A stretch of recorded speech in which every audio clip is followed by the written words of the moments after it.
सब mucus fibrosis में क्या होता है, इसमें बीमारी में देखा जाता है कि इस एक तरह से मुंह में घाव होने वाला होता है। ठीक है, हो सकता है जैसे पान गुटखा खाने से, हो सकता है खैनी खाने से बीमारी होता है। ठीक है, जो लगातार उसको होता है जैसे लगातार जो गुटखा खाते रहते हैं ना, ठीक है, बस सिर्फ सोने समय सिर्फ गुटखा नहीं खाते हैं, सिर्फ जो जब सो के उठे हैं तो फिर तुरंत ही गुटखा। ठीक है, मतलब 12 घंटा में बता दूँ कि आपको 14-16 घंटा कंटिन्यू गुटखा खाते रहते हैं, उनको बीमारी होने की चांसेस ज़्यादा होती है। ठीक है, इसमें देखा जाता है सब म्यूकस फाइब्रोसिस में कि लंबे समय तक रहने वाला लगातार बढ़ने वाला रोग है। ये ओरल सब म्यूकस, इसका होता है कि म्यूकस मेम्ब्रेन के नीचे ऊतक की एक परत के लचीलेपन में बदलाव कर देती है। यह रोग भारत एवं दक्षिण पूर्व एशिया क्षेत्र में काफ़ी प्रचलित है, लेकिन अन्य क्षेत्रों में भी काफ़ी दुर्लभ भी देखा जाता है। साथ में भी देखा जाता है कि जो क्षेत्र में ज़्यादा पान गुटखा खैनी सब का सेवन करते हैं, उससे बीमारी बहुत जल्दी पकड़ता है। क्या होता है कि ओरल सब म्यूकस फाइब्रोसिस में मुख्य रूप से मुंह में जलन एवं दर्द होना, स्वाद की पहचान करने की क्षमता कम होना या मुंह के अंदर के ऊतक सफ़ेद हो जाना और म्यूकस के में अकड़ आ जाना जैसे समस्या होने लगती है। ये भी होता है जैसे ओरल म्यूकोस फाइब्रोसिस में कुछ प्रकार के मुंह संबंधी कैंसर होने की जोखिम भी बढ़ जाता है, जैसे ओरल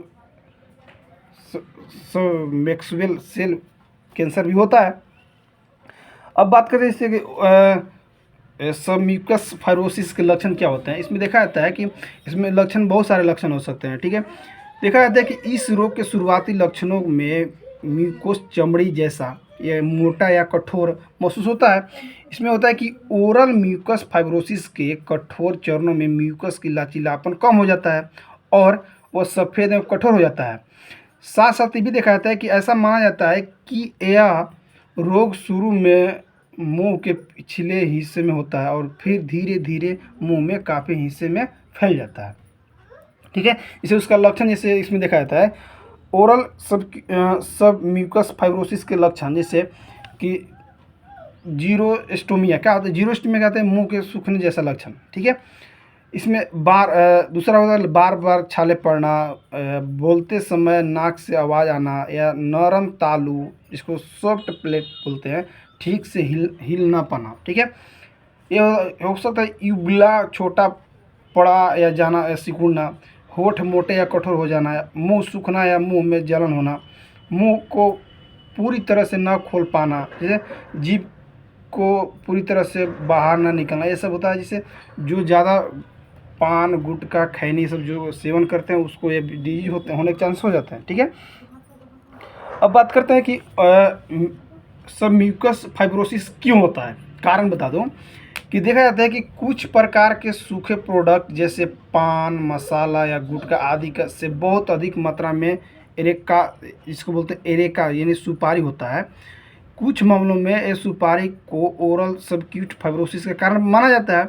इसके अलावा ओरल सबक्यूट फाइब्रोसिस के कुछ अन्य कारण भी हो सकते हैं, जैसे स्व प्रतिरक्षित रोग या जलवायु की कुछ चरम स्थितियां या लंबे समय से भोजन में आयरन की कमी या विटामिन की कमी से भी ये बीमारी डी हो सकती है। ठीक है, इसमें देखा जाता है कि इसका इलाज कैसे किया जा सकता है। इसमें यही देखा जाता है जैसे कि ओरल सबक्यूटेस फाइब्रोसिस के इलाज में क्या होता है कि फाइब्रोसिस से ग्रस्त लोगों का इलाज रोग की गंभीरता के आधार पर किया जाता है कि ठीक है कि किस आधार पर इसको बीमारी है। यदि ओरल सबक्यूस फाइब्रोसिस का शुरुआती चरणों में पता लग जाता है तो इसकी आदत को रोकना ही काफ़ी होता है। क्या होता है कि ओरल सबक्यूस फाइब्रोसिस में से ग्रस्त ज़्यादातर लोगों में यह रोग मध्य या गंभीर रूप में होता है। इसके मध्य या गंभीर रूप का इलाज करना संभव नहीं है। इसका इलाज लक्षणों या संकेतों के अनुसार किया जाता है और इलाज का मुख्य लक्षण मुंह के कार्यों जैसे मुंह खुलना बंद होना या मुंह या जीभ बाहर निकलना, ठीक है, आदि आपको लक्षण दिख सकते हैं। जैसे ये फिर से ये ठीक करना मुश्किल होता है। ठीक है, हाँ, लेकिन ये डिजीज ठीक हो सकता है जब आप धीरे धीरे पान गुटखा और खैनी आप धीरे धीरे छोड़ दीजिएगा तो बीमारी धीरे धीरे ठीक होने के चांसेस हो सकते हैं। ठीक है।